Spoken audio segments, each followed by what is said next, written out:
How to use the AutoSoft 30 Infusion Set. To begin, you will want to work on a clean surface. Be sure to wash your hands and clean your insertion site.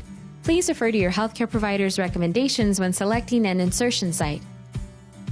Before you begin, check the tamper-proof seal and sterile paper. Do not use if the seal or paper have been broken. To open it, find the red strip of plastic in the outer shrink wrap. Pull it to remove the seal. Then, remove this sterile paper cover. Do not touch this spring yet. Next, hold on to the line indentations with one hand and pull the lid off with the other. It's important to note that if the infusion set is not securely placed in the insertion device with the needle pointing straight ahead, pain or minor injury may occur during insertion. Now it's time to insert the cannula.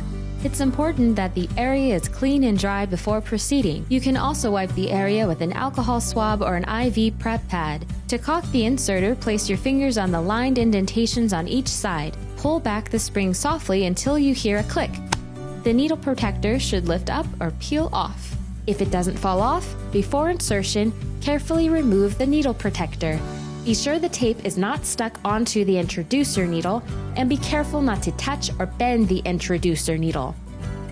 This is what it looks like if it is stuck. This is what it should look like. Place your index finger on the top release button and your thumb on the bottom release button. Position the AutoSoft 30 with its legs flat on the skin to ensure an insertion angle of 30 degrees.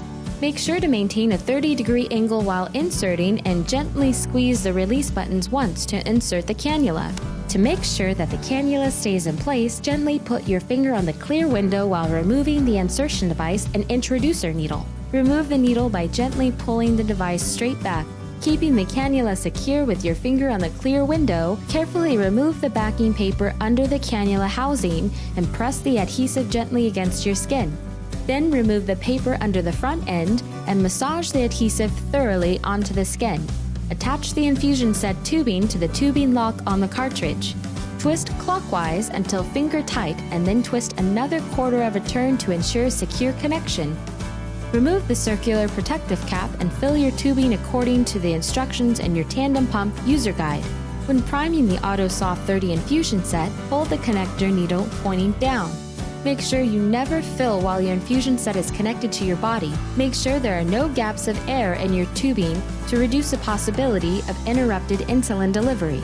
After filling the tubing, connect it to the infusion set by holding the connector needle at the point where it connects with the tubing and insert it into the cannula housing. Fill the cannula with 0.7 units. You are now ready to resume your pump and start delivering insulin. Always check your blood sugar 2 hours after inserting to make sure it's working properly. Replace the protective lid on the inserter for proper disposal by pushing until you hear it click. The AutoSoft 30 allows you to temporarily disconnect your pump without having to change the infusion set. You may want to temporarily disconnect from your pump at times such as showering, swimming, and contact sports. To disconnect, place a finger just in front of the cannula housing and gently squeeze the sides of the AutoSoft 30. Pull the connector needle straight out. Insert the circular protective cap into the connector and insert the disconnect cover into the cannula housing. They will both click into place. To reconnect your pump, remove the circular protective cap. With the needle pointing down, fill the infusion set until you see insulin drip from the needle. Now, remove the cover from the cannula housing. Place your finger in front of the cannula housing and push the connector needle straight in until you hear a click. We hope you found this video helpful. If you still have questions about infusion sets, please contact customer support